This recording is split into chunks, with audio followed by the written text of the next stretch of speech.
Hello learners, welcome back to Decoding Political Science. Myself Sugyan Nanda and I have qualified JRF in the December 2025 attempt and currently pursuing my PhD from University of Delhi. So in this video I am going to share how to make a research proposal. Also I will share my PhD interview experience in the University of Delhi.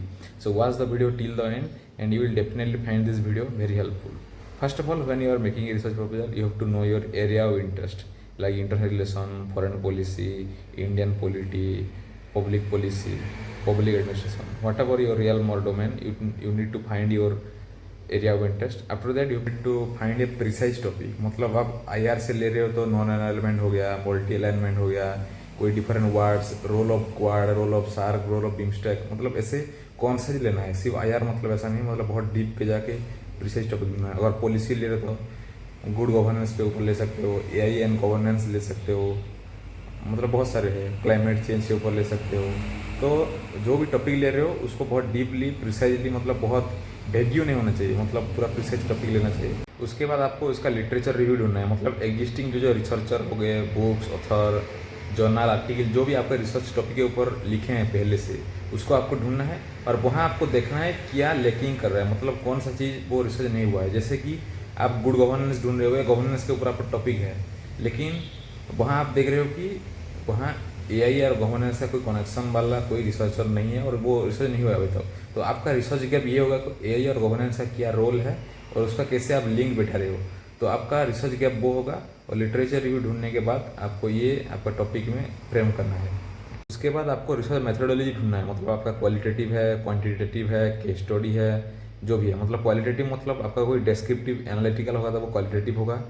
अगर आपका mathematical statistical data है तो वो quantitative होगा. अगर कोई field study या case study है कोई स्पेसिफिक जगह के ऊपर, कोई स्पेसिफिक केस के ऊपर, तो वो केस स्टडी अप्रोच होगा. तो आपके रिसर्च मेथोडोलॉजी भी ढूंढना है. मतलब कौन सा मेथोडोलॉजी आप फॉलो कर रहे हो, ढूंढना नहीं है, मतलब आपको फ्रेम करना है ऐसे.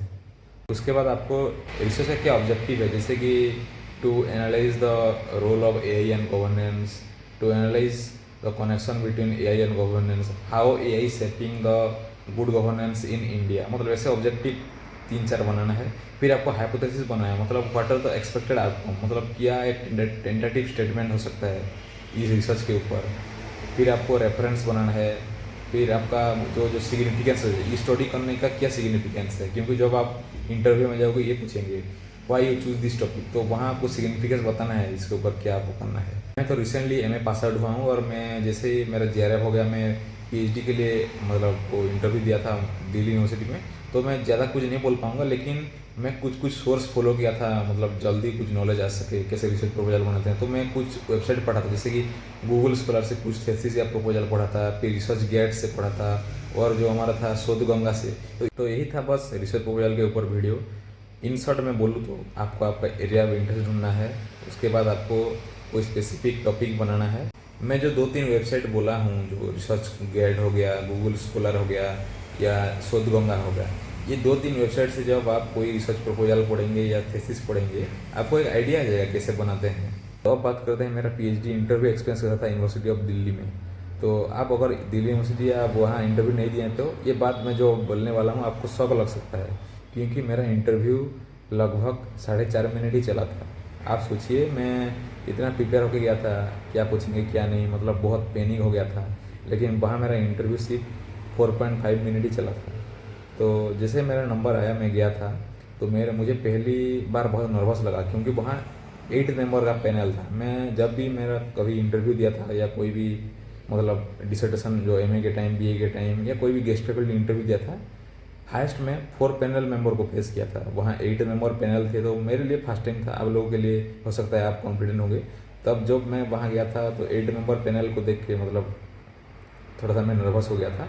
फिर भी वो थोड़ा फ्रेंडली होके मुझे यहाँ वहाँ साइन करो बोल के थोड़ा फ्रेंडली एटमोसफियर बनाए.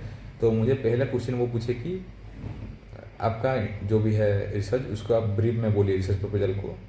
मैं फिर बोला मेरा रिसर्च प्रपोजल जो भी है ब्रीफ में बोला. उसके बाद बोले आप ये टॉपिक क्यों चूज किए, बोले तो why you choose this topic, ऐसे वैसे कुछ क्वेश्चन पूछे. तो उसके बाद फिर वो बोले कि आपका जो टॉपिक है ये कैसे इंटरनल रिलेशन और फॉरेन पॉलिसी के ऊपर कंट्रीब्यूट कर रहा है, ये पूछे थे. क्योंकि मेरा मतलब आईआर और फॉरेन पॉलिसी का मिक्स होगा कोई मेरा टॉपिक है, इंडिया बांग्लादेश के ऊपर बेस्ट है, मैं बोल दे रहा हूँ आपको।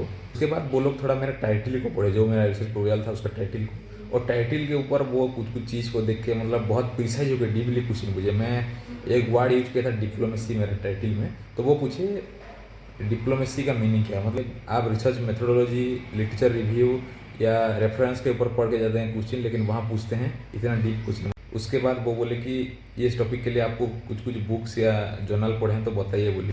और लास्ट में मेरा रिसर्च मेथोडोलॉजी क्या है, कौन सा मेथोडोलॉजी मैं यूज किया हूँ मेरे प्रोपोजल में, वो क्वेश्चन पूछे और मेरा इंटरव्यू कंक्लूड हो गया। थैंक यू बोले, मैं भी thank you very much sir बोल मैम बोल के चला गया। Thank you for watching the video till the end. अगर मेरा वीडियो अच्छा लगा तो आप मेरे चैनल को सब्सक्राइब कर सकते हैं। और अगर आप पेपर 1 पेपर 2 का नोट्स PDF या डेली क्विज चाहिए तो मेरा टेलीग्राम ग्रुप ज्वाइन कर सकते हैं, लिंक मेरा बायो में है।